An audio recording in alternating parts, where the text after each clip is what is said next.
Shalom alaikum Bapak Ibu, Saudara-saudari yang dikasihi di dalam Tuhan. Kita bersyukur bisa berjumpa di dalam pembelajaran firman Tuhan. Mari kita berdoa. Bapa, di dalam nama Tuhan Yesus, terima kasih untuk waktu ini Engkau berikan kepada kami untuk kami belajar firman-Mu.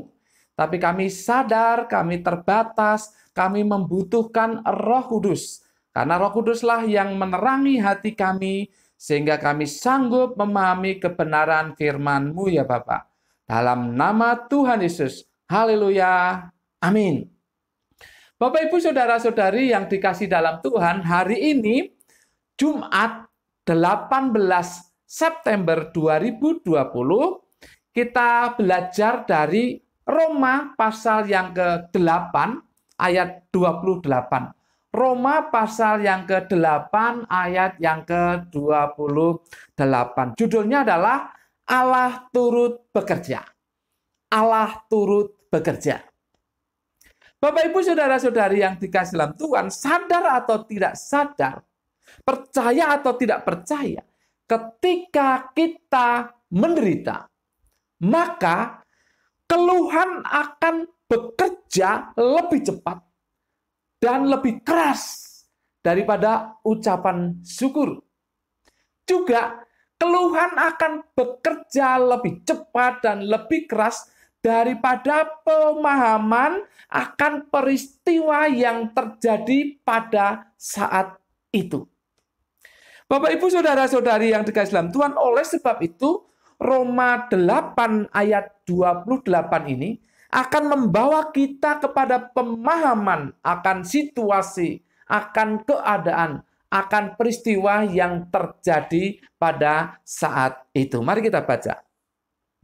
Kita tahu sekarang bahwa Allah turut bekerja dalam segala sesuatu untuk mendatangkan kebaikan bagi mereka yang mengasihi Dia, yaitu bagi mereka yang terpanggil sesuai dengan rencana Allah.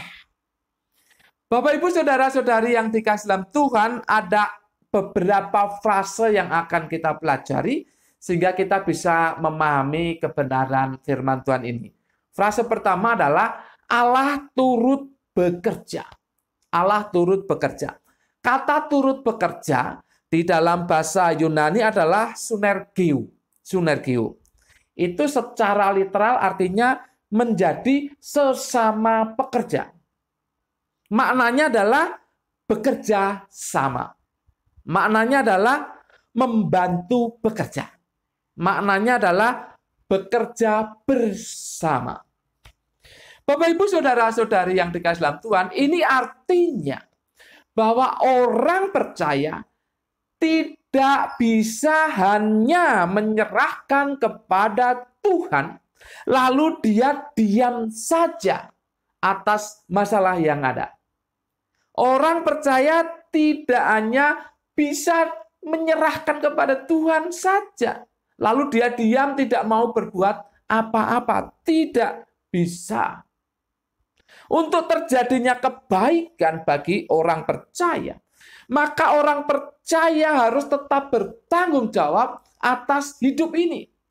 Baik secara sekuler maupun terutama secara rohani. Harus ada tanggung jawab dari orang percaya. Baru Tuhan bekerja sama dengan orang percaya. Frase kedua, dalam segala sesuatu. Dalam segala sesuatu. Sesuai dengan konteksnya, segala sesuatu ini adalah penderitaan, pencobaan, penganiayaan, dan juga malapetaka. Itu segala sesuatu sesuai dengan konteksnya. Ingat, Allah bukan penyebab keadaan itu. Allah bukan penyebab penderitaan. Allah bukan penyebab pencobaan. Allah bukan penyebab penganiayaan.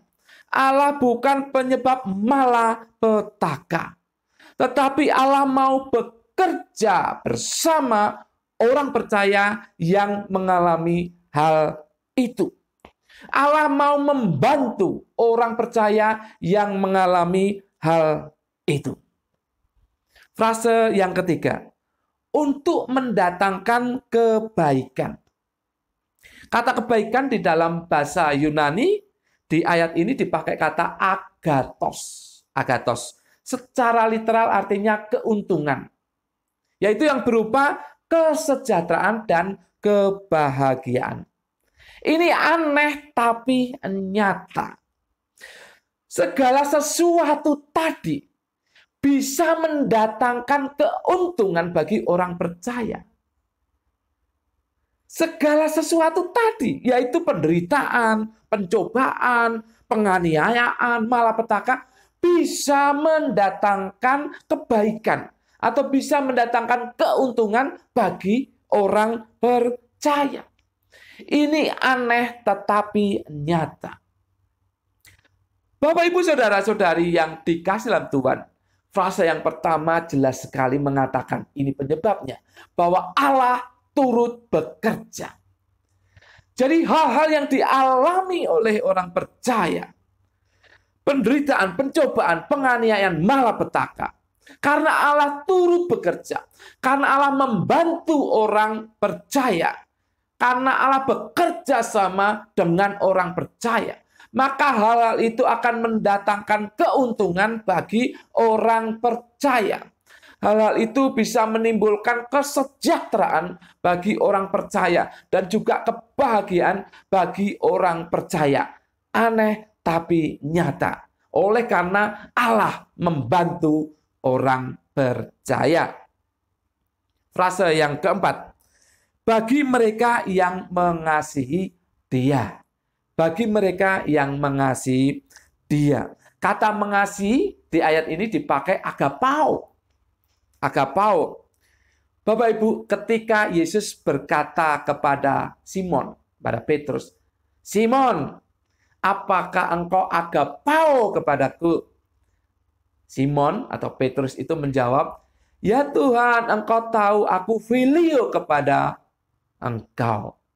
Nggak standar, nggak sesuai standar, maka diulang sampai 3 kali. Bapak Ibu, bagi mereka, bagi orang percaya yang agapao kepada Allah, maka Allah turut bekerja.